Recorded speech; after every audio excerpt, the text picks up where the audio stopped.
Transportation matters. The town of Lyndon is getting $100,000 to repair the Sanborn Covered Bridge. It's part of a $1.5 million project through the Preservation Trust of Vermont. Planning Director Nicole Gratton says after doing an analysis, the town realized the abutments and framing needed major improvements. Gratton adds the footbridge from the 1870s is one of 3 Paddleford truss bridges left in the state, named after Peter Paddleford, who designed the truss system. This is something that has been a part of our history, and it can really help move us into a new direction around tourism and outdoor recreation, and they just didn't want to see it be too late.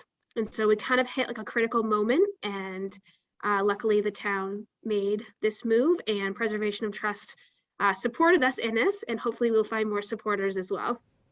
These revitalization efforts continue. The town is working on another initiative called Revamp the Ville, which aims to improve downtown Lyndon and Main Street with new walking and biking facilities.